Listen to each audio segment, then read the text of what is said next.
really, really bad. The SEC appeals the Ripple and XRP case. This is very important to pay attention to. I know there was a visceral response in people yesterday, but my video before that, the day before, I warned you that this was coming. And I warned you that if you have a visceral response, an emotional response to this, you're going to get wrecked 100% of the time. So in this video, I hope to help you get to a 30,000 foot overview and really look at the bigger picture of what's going on and use facts, figures, numbers, logic. And remember, billionaires use astrology, millionaires use charts, JP Morgan. Because if your emotions look like the charts and you had a visceral response, as you can see with the market, people are dumping their bags, then you're going to get wrecked 100% of the time. Remember, Wall Street wins 100% of the time until you understand. I'll say it one more time. Billionaires use astrology, millionaires use charts. That's what JP Morgan said. There's a wave of energy that's happening right now. So we're going to look at Brad Garlinghouse's response to Gary Gensler appealing the case against Ripple. And then after I show you his response, then I'm going to break down my facts, figures, numbers, logic, and why I'm holding on like a tick on a dog. Why I hold Ripple pre-IPO, and why I'm going to hold XRP even if it takes till the next bull run. I am patient, I'm persistent, and I'm not in this to get rich quick. I'm in this to get wealthy for sure, by understanding that as we look this way, there's a whole nother narrative going on this way. So let's break this down. On the back end of every video, I share with you exactly what I'm doing. So yesterday, boom, huge news during the eclipse. Was that by chance? So we know that the SEC appealed Ripple. We were waiting till October 7th. They had till October 7th, which was Monday, to appeal, and they did. And it says right here, 15 hours ago, this was Brad Garlinghouse. He says, if Gensler and the SEC were rational, they would have moved, keyword, write that down, rational. There's something bigger going on here, guys. If they were rational, they are acting irrational right now. This doesn't make any sense. He just got battered by Congress. He is the one who made Congress bipartisan. He did something magical.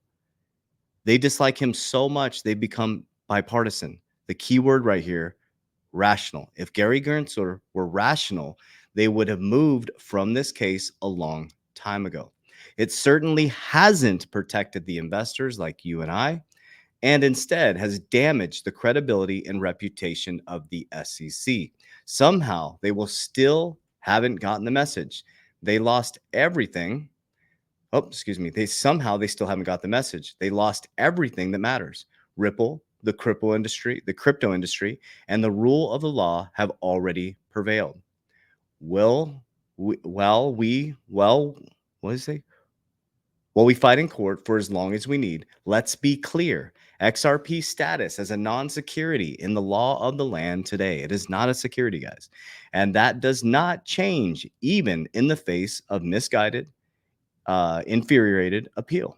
Remember, when the SEC tried unsuccessfully to file my dyslexia, I cannot read that word, appeal, they made it clear that they had no intention of challenging XRP status and non-security. Okay. And then it was pretty interesting. Where was the response I wanted to show you guys here? Certainly feels like he was like, I'm pissed.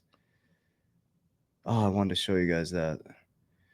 There was a response that he had, it disappeared. Let's see. All good. But anyways, and then I want to show you this from Jack the Rippler here. This was a reminder here. On day one, what Trump will do.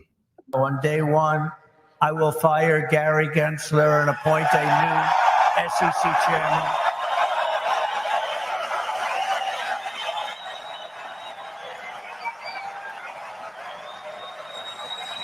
Cool. All right, so let's talk about this. Now, this is the first time I've ever used a thumbnail back to back because I didn't think I was going to be reporting on this today. I'm going to be talking deep about the system, like what's happening. So let's put our logical hat on. Let's take emotion out of this, okay? So December 20th, 2020, SEC decides to sue the most well-run crypto company in the ecosystem. Okay, the company has real leadership team. They have board of directors. A board of directors is unbelievable based on if you wanted a star-studded board of directors in order to become a new global payment rail, right? If you think about that, Rosie Rios, the 43rd Treasurer of the United States, who signed the last $100 bill, who said she's responsible for bringing in new currency and said she couldn't reduce coin and cash usage because they turned the printing machine on full blast. Like, come on, guys. Okay, so we got Rosie Rios, the 43rd Treasurer of the United States, on the board of directors. We got Brad Garlinghouse, who's one of the most poised CEOs that I've ever seen. We met him, at some of these events.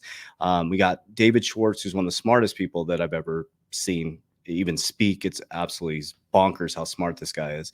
They got one of the best legal officers, super calm, Stuart Aldry.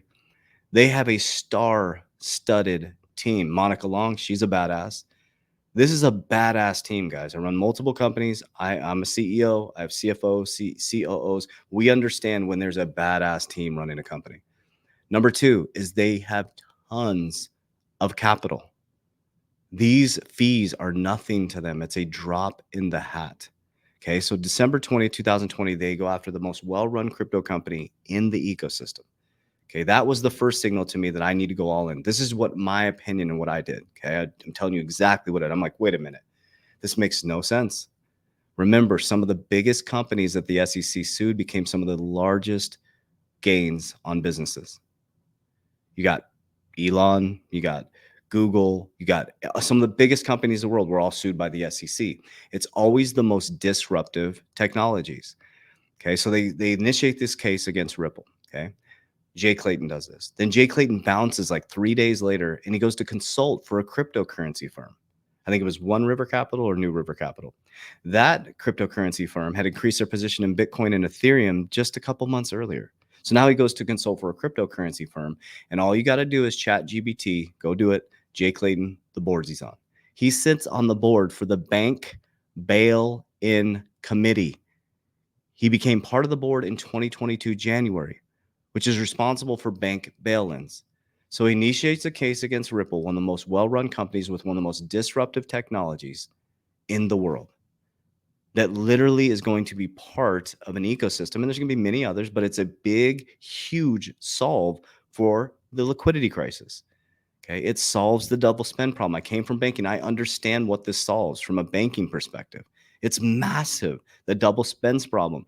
It brings payments down. We can move money much faster. Supply chain moves faster. Money has to move faster. It has to. As AI comes in, you can't operate without faster payments. Ripple solves that problem. XRP is the solve. Okay, so there we are with the most well-run company. We have one of the most disruptive technologies. They had been working with the SEC consistently. Okay, and there's another part of this. Then they turn the printing machine on full blast, right? Completely over-leverage the banks, bury us in debt. Okay. And at the same time, this case goes for 4 years, and now it's continuing on. Okay, that makes no sense. If you go study the SEC cases, I think it's about 12. People can quote or figure out, go do some research, but I think it's about 12 to 24 months for egregious cases get settled. This is not an egregious case. This is complete ego, complete bullshit, or part of a bigger picture. There's a much bigger picture going on here. It's all political, and Gary Gensler is playing that role in the political field and being irrational because there's something deeper going on here.